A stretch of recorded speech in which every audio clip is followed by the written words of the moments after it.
I got a little too steamed up by the Scoop's hot take on FNAF fans, and fanfiction writers in general, so I decided to postpone that and make a somewhat easier video. This one discussing my feelings on Ruin. Though to do that, I must also go over my feelings for Security Breach. I wasn't surprised to hear that people thought I hated the game from how I've spoken about it, but the truth is that I don't hate the game, I'm just disappointed in the final product that we got. Security Breach was too big of a game to be completed in this short amount of time. There are moments where you can see what the game was actually going to be before someone stepped in and hurried it along, and that game seems genuinely good. The problem is that game didn't come out, and the patches and fixes they released only fixed the bugs, not the core issues. The emptiness, the padding, the lack of content, and the story's third act, and part of its second. Again, I do not hate Security Breach. I hate that Security Breach was rushed and didn't get a chance to be the game we see in all the cut content. People seem to think it was the fans who rushed Security Breach, and no, that did not happen. The most vocal part of the FNAF fan base is too young to be enough of a threat to rush a game, and Steelwool and Scott are aware of that. Even when No Man's Sky was receiving threats on delaying their game. It turned out their early release was sort of a mix of contractual obligation and the overhead company leaning on them to go ahead and hurry up. But the difference between No Man's Sky and Security Breach is that No Man's Sky received updates and became a very good game. Security Breach received a few bug patches and then the devs proclaimed that it was done and that they were moving on to their next project. Which, the fact that they ran into their next project so quickly makes me think something was breathing down their necks. I personally believe it was either Sony, the higher-ups at Steelwool, or a contractual obligation Scott signed into without knowing that it was going to crack the whip. And since it was so successful, whoever it was who gave the demand to release it before it was finished is going to know to do it again. Because reception doesn't talk, money does.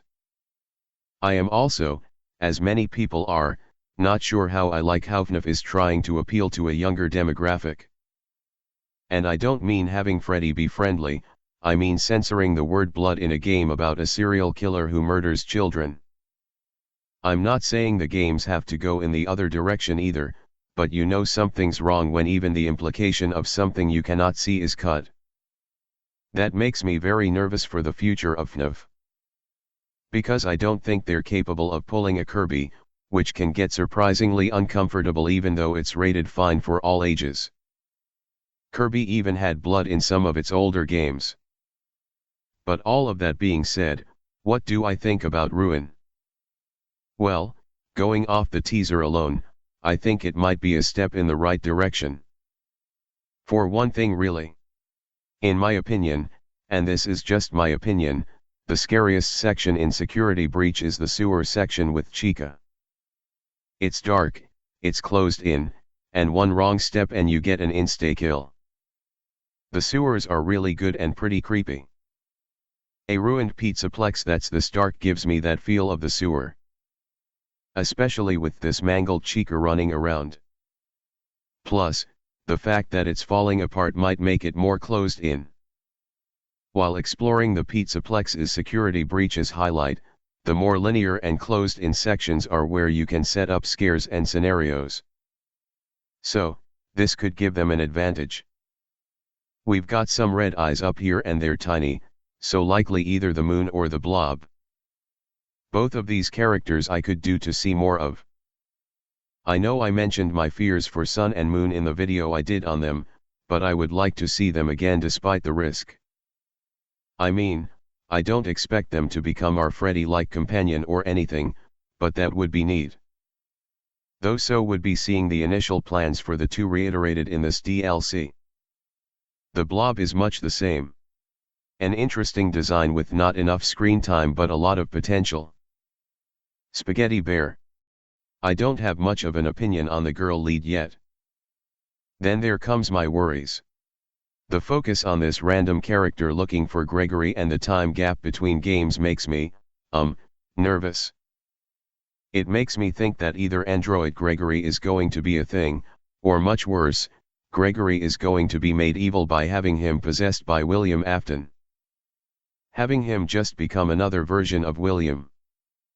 Before Security Breach came out, I was afraid that they were going to have Gregory be possessed by William. There was a movie called The Taking of Deborah Logan that came out in 2014. It has a lot of similarities to this newest iteration of FNAF. Spoilers for that movie.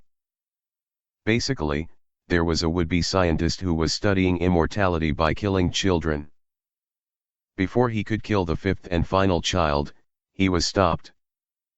He was killed, but he used a switchboard to possess a woman. They try to burn his body later to stop him, but it doesn't work. Anyway, the woman becomes an old possessed woman, kidnaps the last kid, a film crew tries to stop her, but they fail and he possesses the fifth child and lives to kill again. Now, this was probably a coincidence, because back when the first games came out the story had nothing to do with immortality or snakes, or any of that. That was all stuff that came later, so there isn't any indication that this is anything more than a coincidence. Maybe if the movie came out in 2018 or around Help Wanted's development, but it did not. It did, however, plant that seed of an idea that maybe this was a possible direction they might go in, and I think that would be a bad idea. Not only would another protagonist get shafted for William Afton, but the next villain would basically just be Afton in name alone and nothing else. It's hard enough coming to terms with how far FNAF is edging into the future. At this point, FNAF should be so far into the future that the series is going to date itself. Not to mention that the sci-fi elements tend to detract from the initial creepiness of haunted animatronics. But that would just be a bad ending to set up the next game. Which I think will be Ruin's ultimate goal. Like the Halloween update to Help Wanted, which held significant teasers for Security Breach. So, Ruin was introduced under the codename Chowda. Or Chowda. This could just be a reference to Chica Chowder and to Chica's presence in the DLC. Maybe she's a bigger aspect than we think. Or maybe the DLC is actually pretty short and Chica is the main antagonist following you around. There's also speculation that this could reference something to do with Foxy or maybe a waterpark, as the Fazbear Frights books are supposed to have a waterpark eventually introduced. But there's currently no evidence to support or debunk any of that. We have also recently got a line of Security Breach labeled action figures and plush toys teased. There's a line of Circus-themed line of animatronics mentioned, and while these could be recolors like the tie-dye ones, it is peculiar that they are listed specifically as being Security Breach ones. There's also a peculiar conundrum here. One line is called the Circus line and the other is the Clown line. Now, it is possible that this is a mistake and they are the same line just with one misnamed, but it should be noted that the Circus name and the Clown name are two different beasts.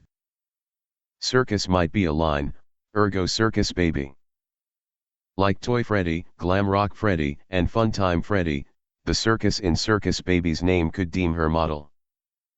She isn't Clown Baby or even Baby the Circus Clown.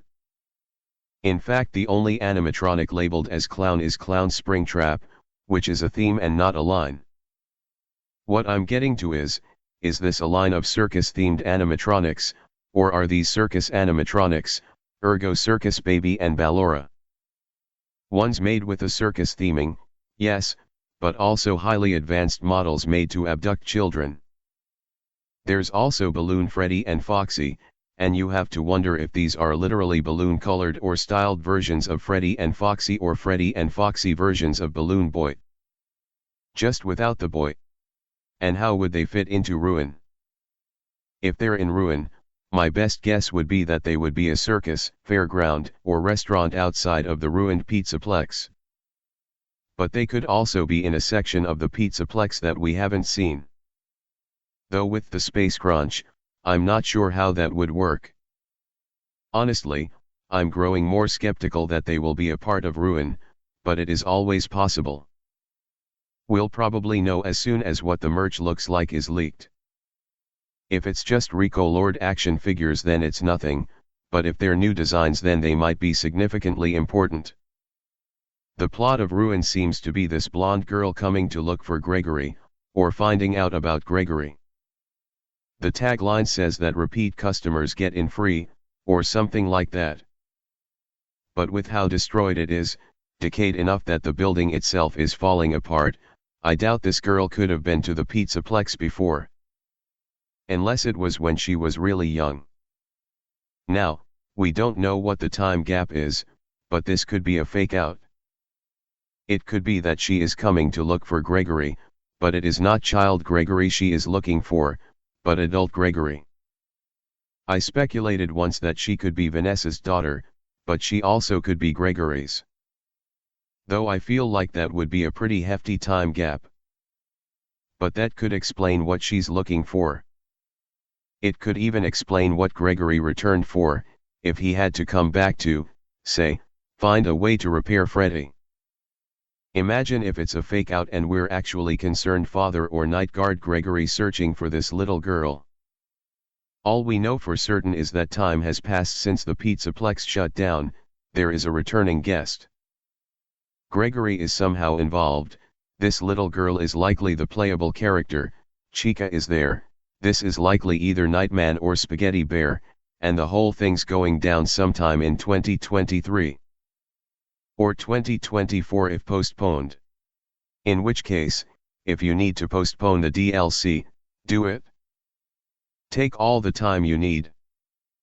That is really all we have on Ruin right now, and there are my thoughts on a bunch of stuff. So, I hope you enjoyed this video. Next time will probably be either the Scoop, Eleanor, or the Twisted Ones rewrite, so stay tuned.